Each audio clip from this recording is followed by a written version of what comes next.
Thank you. Good evening. Good evening. Good evening. How are you doing tonight? Thank you.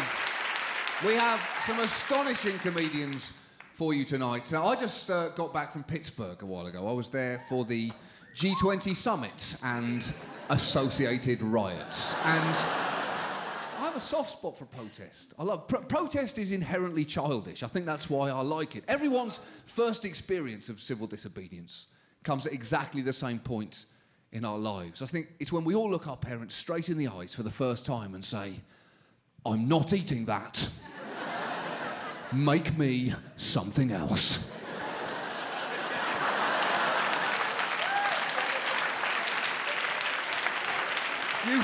You will each have your own meal and date, which led you to your first protest. For me, it was the Purple Dinner incident of 1981. Now, you're probably aware that Britain stopped evolving gastronomically around the year 1242.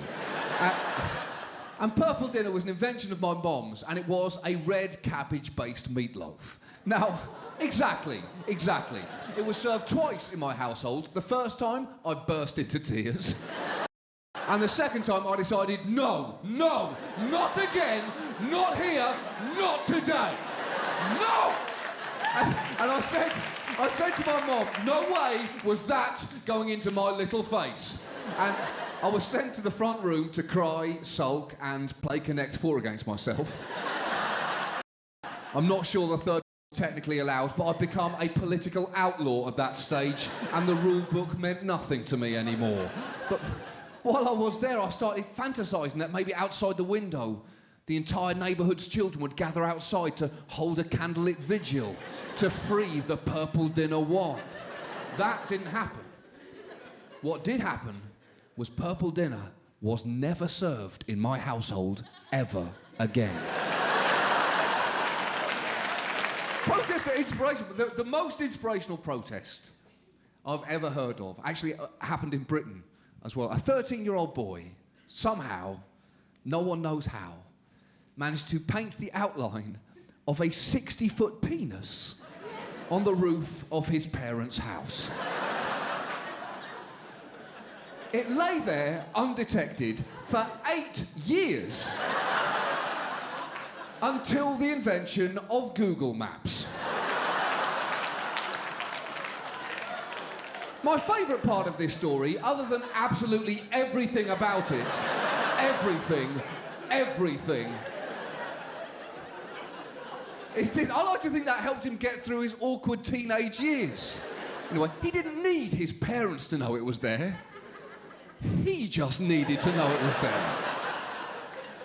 So in the middle of a distressing argument as his dad screamed at him, "You've disappointed me, you've disappointed your mother, you'll never amount to anything, and I want you in by 10 o'clock or else," he could just look back at him and go, "Okay, I understand. Enjoy the rest of your evening." It's not that bad a time to be alive. You can still witness something happening which makes you so excited that you're glad that you lived to see the day when it happened. Now, for me, this happened recently when the Pope's astronomer... You're right, but wait. The Pope's astronomer released a statement saying he did not wish to rule out the possibility at this stage of life on Mars. Now, it's so hard to know where to begin with a sentence like that. For me, it was with the phrase, Pope's astronomer. I did not think the Pope would have an astronomer. I still can't quite work out why he does have one. Unless it's essentially just a guy standing on the roof of the Vatican with a telescope, basically on God watch. Just, 2 taps if you're hungry, 3 taps if God's coming. Tap, tap, wait for it. Someone get Raphael a sandwich. Or maybe the Pope just loves horoscopes. That would make some sense. So I started looking into this, and this Pope was born on the 16th of April, making him an Aries, compatible with both Sagittarius and Leo. But of course, Jesus was famously a Capricorn. meaning that this Pope is incompatible with Jesus. Not my findings, the findings of science. Don't get angry with me, Catholics. Go get angry with Galileo. Oh, you already did.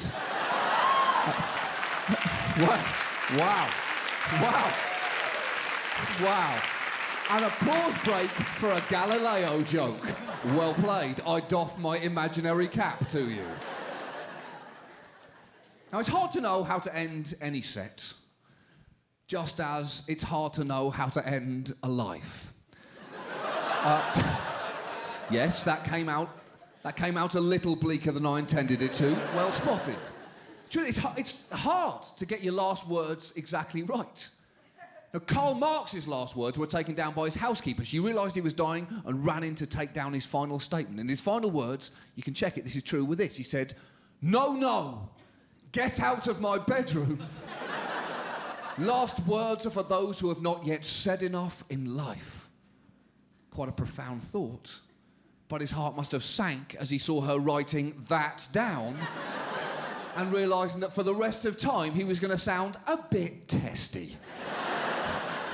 Maybe communism was doomed to fail when its figurehead went out like a bit of a dick. The only time you can be absolutely sure of getting your last words exactly right are if you're being executed. It's your final right to make one statement which is taken down verbatim. And this has led to some amazing things being said throughout human history. My favourite was right here in New York in 1924. A man called George Apple was put to death by electric chair. And George Apple's final words, I promise you this is true, were this. He said, "Well, gentlemen, you're about to see a baked apple."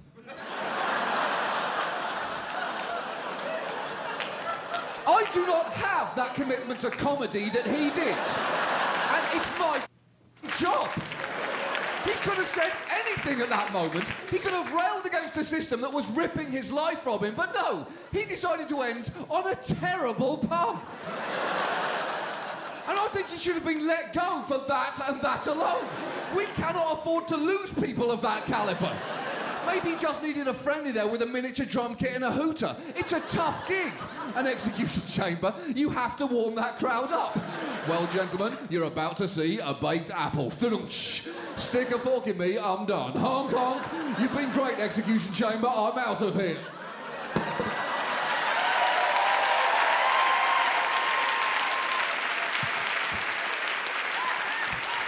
We have a fantastic lineup of comedians for you. Please stick around. You will not regret it. You will not.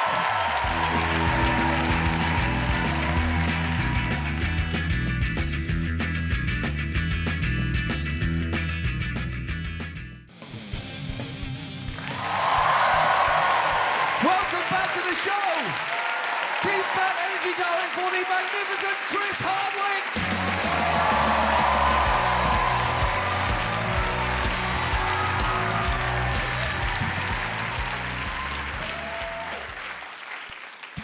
Greetings, I am Chris Hardwick. I attended all-boys Catholic school. I mean, for high school, not recently, that'd be weird. And all-boys Catholic school is a lot like going to a regular school, except your teacher is a priest. With benefits? Oh, what? Oh, damn. I can't believe I did it. No, I'm kidding. I was never touched by any priests in school, which makes me think, am I not attractive? What the Because usually they are giving that away. I don't have any kids, or crypods, as I call them. I gotta tell you guys, I feel like I really have to start thinking seriously about having kids if I'm gonna do it, because I'm 37 years old, and it's like, you know, kids who are the product of old sperm are not right. They're off, you know what I mean? Like, they're a little, the fresher the mayo, the better the sandwich. That's a very simple formula that we should adhere to. And you know who the old sperm kids are in grade school. Like, young sperm kids run all strong from their core. Old sperm kids, it's all limbs. Like, they just can't make it happen. I am into the nerdly arts. I love technology. I review gadgets and whatnot for television and magazines and stuff. And I recently reviewed the nerdiest thing I have ever seen before in my life, you guys. It was like a full-on leather Ferrari racing seat with like armrests and headrests and pedals for your Xbox 360. Beep, beep. Oh my God, you guys. They might as well call that the virginity harness because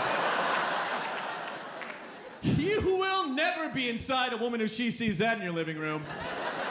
You could try to have sex with her, but her body will literally reject you. It'd be like trying to feed a fidgety toddler, like, nope, not going in there.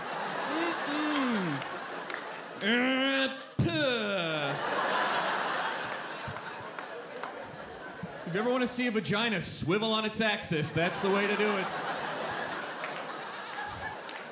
Yeah, that's right, because nerds like things that make vaginas go away. That's what we do. Now I've incurred the wrath of nerds. Nerds are going to run up to me on the street because of that last statement. Technically, the plural of vaginas, vaginae. Ah.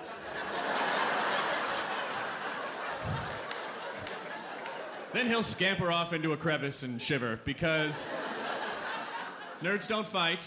It's just part of the nerd package. Nerds don't fight. If there were a nerd fight anthem, I think it would go like this.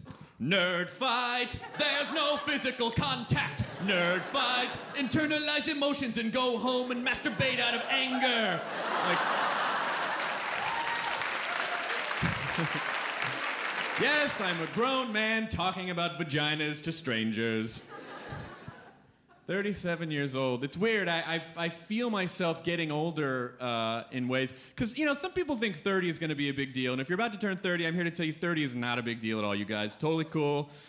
35 is weird because that's the age where you start checking a whole different box when you're filling out surveys. Like, you used to get that sweet 18 to 34-year-old box, and after that it's just 35 to corpse. No one gives a what you like after you're 35, because you're old and creepy, and why should they? I can't shop at the same places I used to shop at anymore. Like, I used to love to go to the Abercrombie & Fitch store. Love it, love it. Can't go near them anymore. They've turned them into these creepy nightclubs that are designed to scare old people away. You walk by these places in malls, and they're dark and ominous, and they're pumping this cologne out in front that smells like date rape, and it gets in your head and clouds your judgment. There's always two ripped, shirtless dudes standing out front guarding it like it's some kind of gay space palace. And you go inside and there's this thumping techno music that's just gayer than on a mustache. Just like...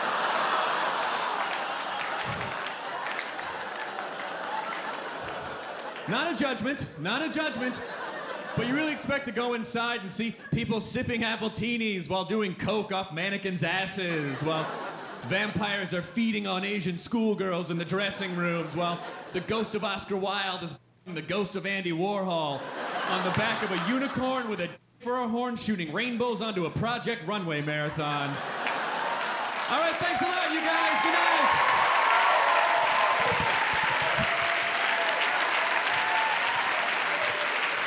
Chris Hardwick, ladies and gentlemen. Stick around. There's more. It would be lovely if you were here to see it.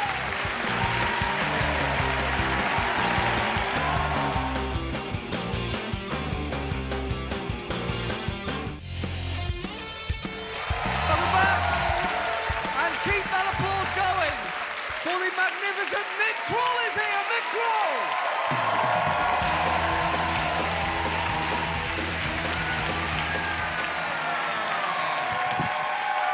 What's up, New York City?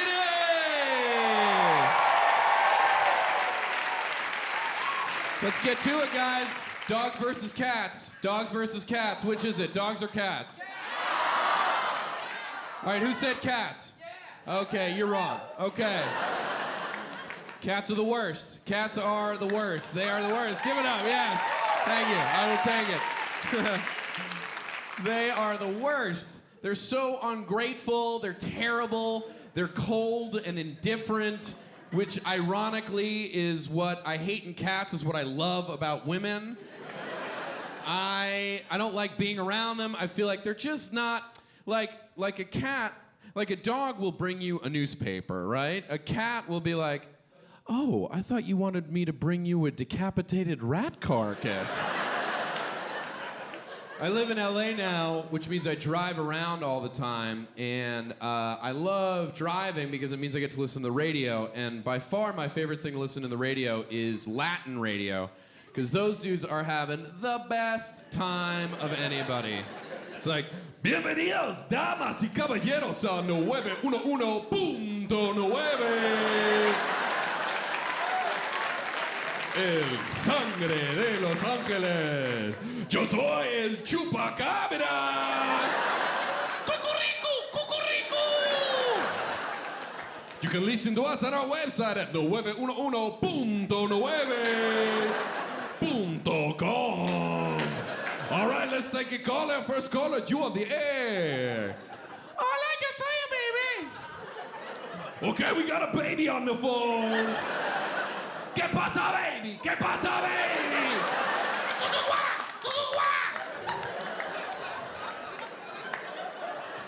¿Dónde están mis gafas de sol para bebés? Okay, he's asking where are his baby sunglasses? Where are his baby sunglasses? First caller to correctly identify where the baby sunglasses are will get the grand prize of an old pair of pajamas.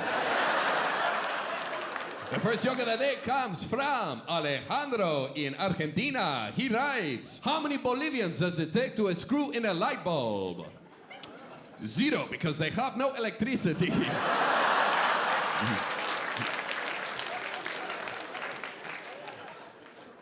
And the second joke of the day. The second joke of the day comes from Nico in Argentina as well. He writes, "What is worse than finding a worm in your apple?" AIDS. AIDS is worse. It's a debilitating virus! Cucuricu! Cucuricu! Guys, my name is Nick Kroll. I want to say thank you. Have a good night. Enjoy the rest of the show.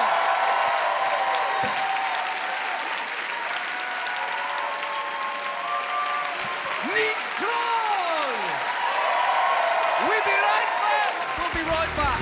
We'll be right back.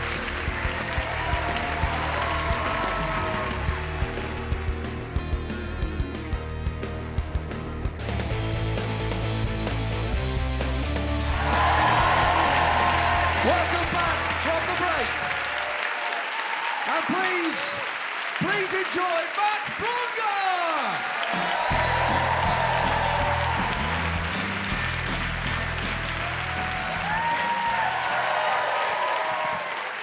All right. Thank you for having me. How you doing, New York? Good? All right. I gotta tell you, I saw the best bootleg Barack Obama t-shirt I've ever seen. And I live in the east side of Los Angeles, so I've seen a lot of them. Not East, you know, not that person, that white person that's just like, I can live anywhere I want. Bullet, bullet. Right. You know, but this shirt, it had a Barack smiling face, the Great Lawn, the Washington Monument, and all the people watching, and it just said, historical speech. That's it. Like, that's all it said. It was like what an alien would say at the actual Great Lawn during the speech to act like a human. Historical speech. Like, to fit in, you know? Yellow banana, delicious. This guy's an alien. It's like having a shirt with like the Astros Mets 1986 just says good game, you know? Or like the Hindenburg explosion that just says bad day. Oh. Do you guys like this shirt I'm wearing? I had it designed and made. It's a hippo trying to get his friend Rick's attention. Come on. Come on. No, you don't have to applaud, but come on. It's awesome. Rick! It's better with the vocal, right? I feel like I should have added more, though. Rick! Rick, I'm outside! Rick, we're gonna miss the movie! Rick, people are staring, because I'm a hippo that can speak English. I love the name Rick because it's so like uber masculine and 70s, you know? Like, I don't know if I want a kid, but I know I kind of want a baby named Rick. You know? How awesome would that be? You know? Like, if you came to my house and I was like, hey, you want to meet my baby? His name's Rick. Like, before you even looked, you'd have the mental image of like a baby with like huge greasy mechanic hands and like a mustache just packing a box of Camels just staring at you. You know? You're like, oh, well, nice to meet you, Rick. What are you looking at? Jesus. Whoa. Your baby's kind of homophobic. I'm nobody's baby. You know, and he'd try to come after you. He'd be like, come on, like he's gonna fight you, but he still has like little chubby baby legs, so he'd fall. And he'd slam his head on the ground, and he wouldn't cry. He'd just go...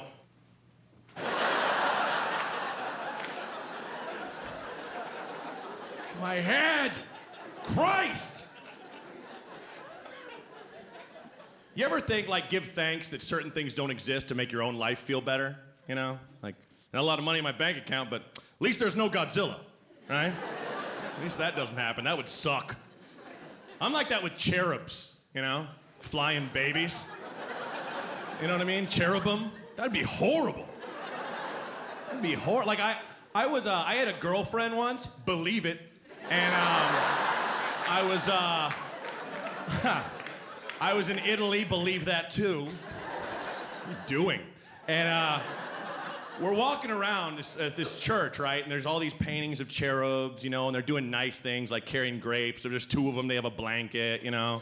There's that kind of chubby naked woman just laying sideways looking at you, always, with the cherubs. And my girlfriend's like, wouldn't it be great if cherubs were real? And I'm like, I cannot imagine a worse world than flying, if babies could fly. Babies are sociopaths, okay? Babies don't care. You ever change a baby's diaper? It waits for you to open it to piss in your mouth and face. Ha ha ha ha! Baby would take your sandwich and poop on your head, flying around. Like they would follow you to pee on you. Like, hey, hey, whose kid is this? Damn it! I was actually just in Arkansas, which for a family reunion. And it's a beautiful place, beautiful state. But the level of I don't give a how I look when I leave the house there is just wow. Like it's just like I'm proud of it. It's beautiful. You know, I'm that ultra cautious guy. Oh, I should shave. I'm going to the supermarket or whatever. We were driving along this highway, right? And we were just slowed to a crawl because someone, well, not even someone, a farmer had pulled his tractor into the regular car lane. You ever seen that? And is driving like 5 miles an hour, just going, I love driving people crazy. And everyone in line is tearing the skin off their skulls in frustration, like, get out of the road, farmer, damn it, you know? And they're going crazy. And this guy comes out of his house and decides to mow his lawn in nothing but a hat and his underwear, right? And I had like 3 female cousins in the car, not a handsome man, belly, flapjack ass cheeks, just hanging out. And his underwear, I know you're thinking like, oh, like boxers, like they look like shorts. Like, no, briefs, okay? Shredded and flying in the wind. Like you could see his balls and just a hint of, just a little bit of penis. And I was like, disgusting, but then he mowed and went right in front of the sunset and it caught all the golden hairs and the shine of the tobacco juice on his mustache. And it was breathtaking, you guys. It was amazing. And I looked at it and I was like, if anything should be on the state license plate for Arkansas, it's that. Just Arkansas. We don't give a crap about nothing. Thank you guys so much for having me. You guys rock.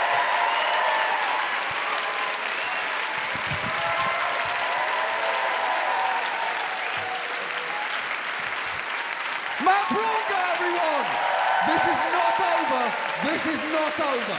We'll be back and let's continue this conversation.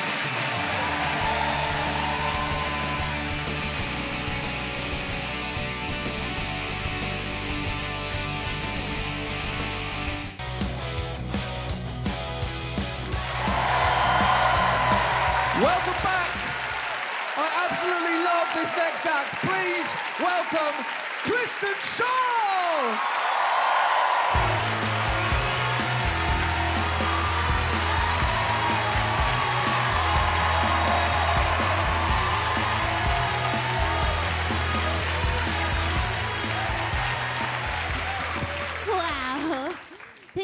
so much. I really needed that.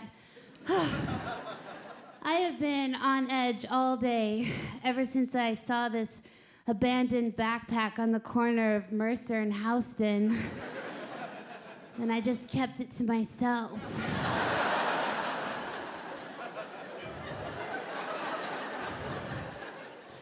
And the whole day I was like, are you gonna say something? Right there, it happened right there. So nice. New York City, huh guys? I love it.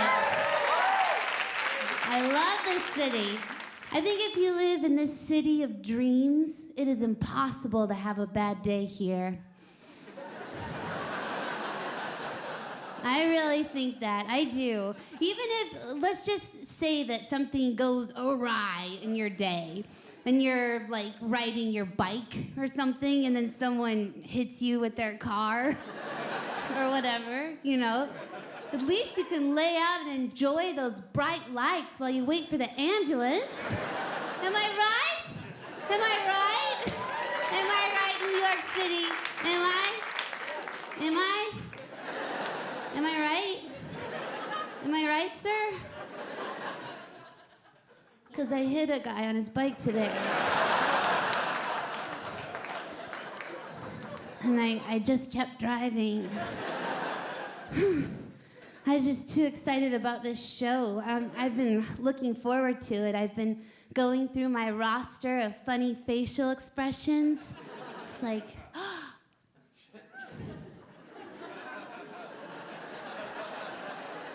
I have 4. But I've been drilling them.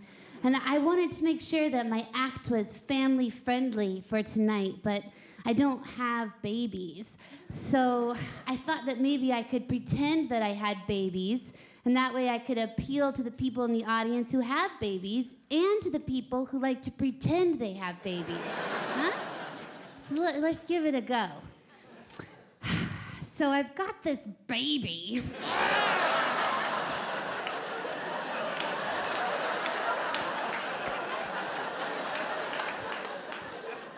And it's just begging me for attention all the time. Can I get a witness? So lazy, it can't even walk. Gotta get stuff for it. And it is just so difficult. And I'm trying to date. And you think it would be easy for a MILF. But it isn't. And finally, I do get a guy to come home with me, and I don't want to go blue, okay? But I will say that we were going around several bases. Okay, we would start at first, and then he was like, I want to skip over to third. And I was like, but what happens on second? I still don't know. I don't know. But we were going first, second, then we went right back to first, and then we hung out in the dugout, and then I look up, and the whole time, this baby is staring at us. It's like, take a picture, baby. It'll last longer. And how did you get out of your baby cage? Or whatever. You keep them in. Ugh.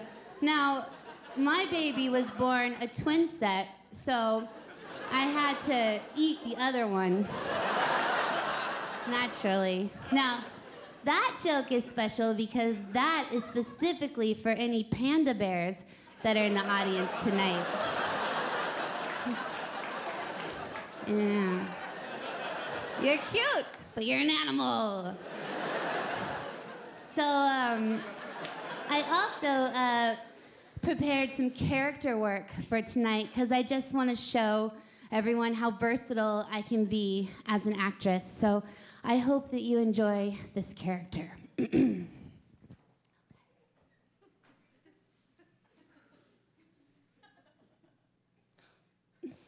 No. Don't walk away. I know what you're thinking. You're thinking, ooh, what is that? Is that a ghost or a donkey or a sandwich or what?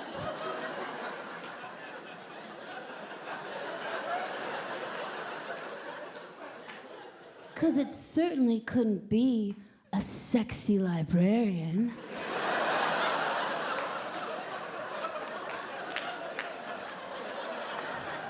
Could it? Well, they don't exist.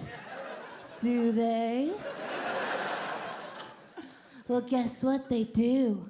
And I'm right here. And I want to help you find your book. Ooh, where's your book? Oh, I want to find it. I want to find that book. I want to find the book. Thank you. I don't know where. Thank you. Thank you.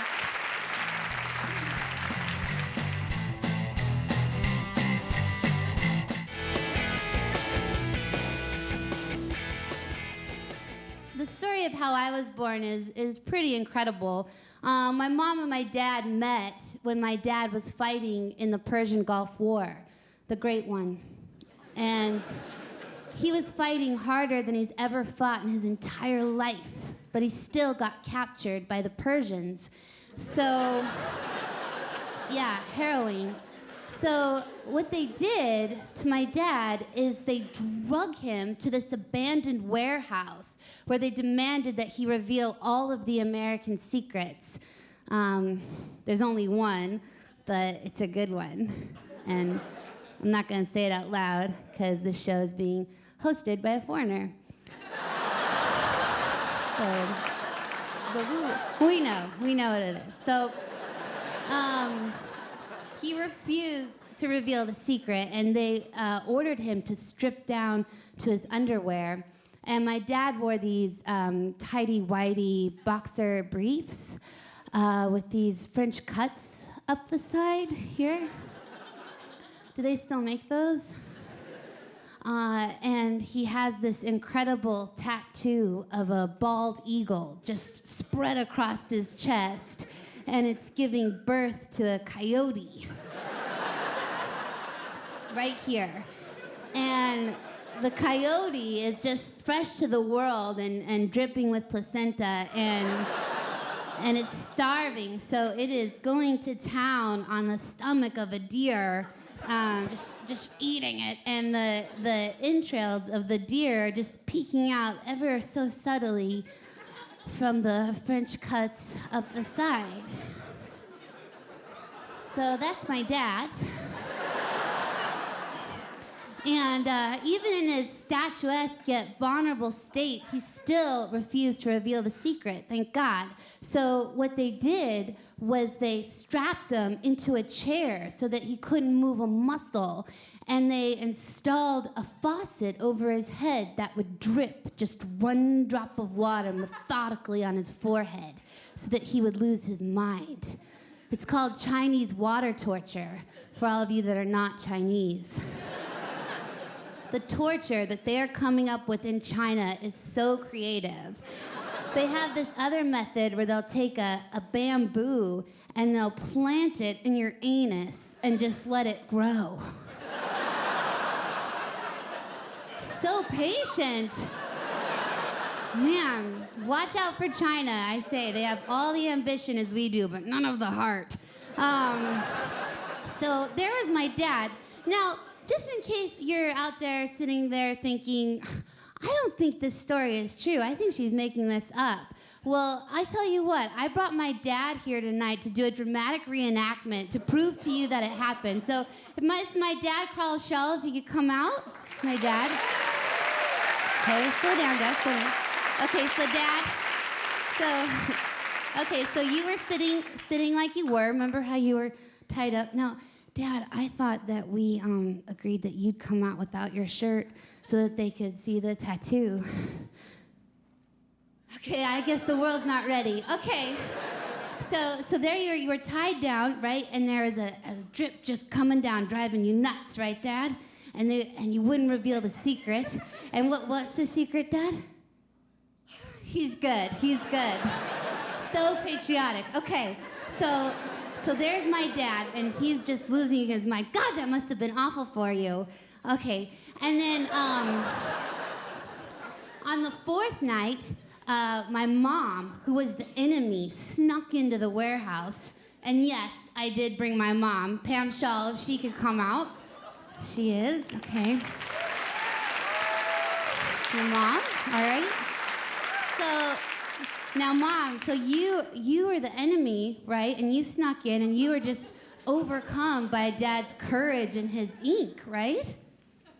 Okay, so now what you did next was, didn't you sat on Dad's lap, right? Do you want to reenact that for everybody? What happened there? Okay. There you go. Okay, well, I thought you straddled them, but I wasn't there, so it's fine. Okay, so this is the best part. So, Mom, your long blonde hair back then was just whipping in Dad's face, right? This was so young, and this is tough because he was the prisoner, but also possibly the future father of an amazing child, right? So what did you do next, Mom? This is my favorite part. What happened? You did them, didn't you, Mom? Did them, and that's how I was born. That's how I was born. It was beautiful. This is my mom and dad, and that's what really happened. Thanks, guys.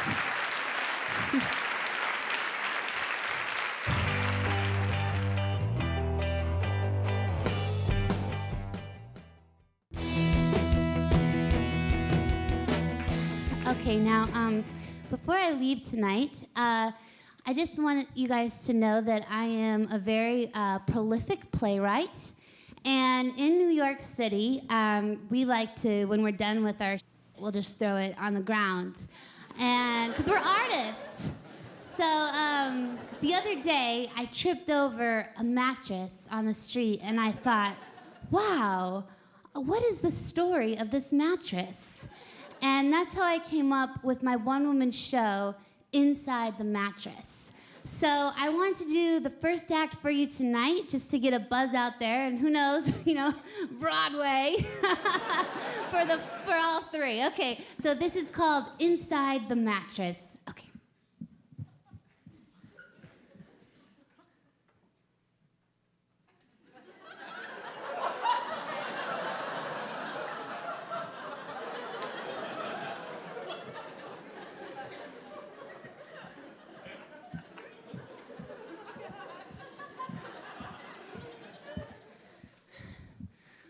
I know you see me, thrown out on the street like a used condom on the scrap heap of life. I see you walking by, self-absorbed with your lives and your iPhones. Wow, how do those iPhones even work without the buttons and the maps coming up? It's so magical. I can only imagine to make them, you have to give a dragon a and he iPhone.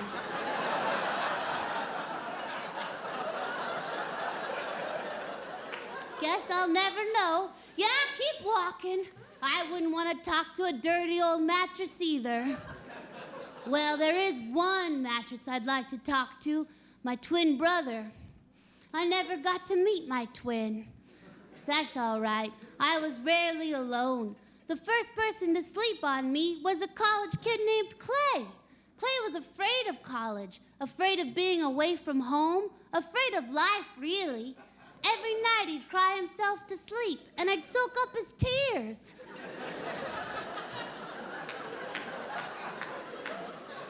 In the morning, I'd soak up his penis tears.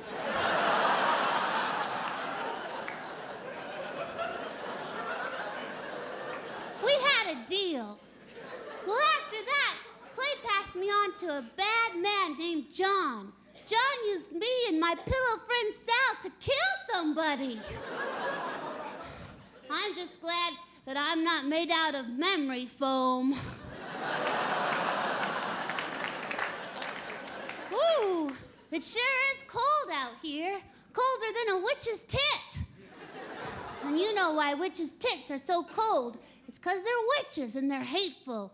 And their nipples are made out of ice, dry ice, which you should never ever touch. I know, because a witch slept below me and haunted a child. You know, I've supported a lot of dreams over the years, but has anybody stopped to wonder what my dreams are? I often wonder, if you were to send a werewolf to the moon, would he be a werewolf permanently?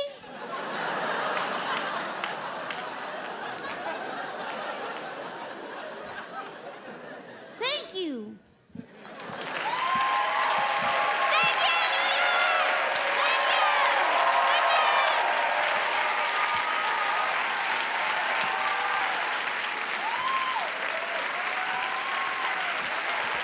Kristen Schaal, Mr. and Mrs. Schaal, the Schaals. Please give it up for all the acts that you've seen this evening. Thank you for watching. See us again sometime. Good night.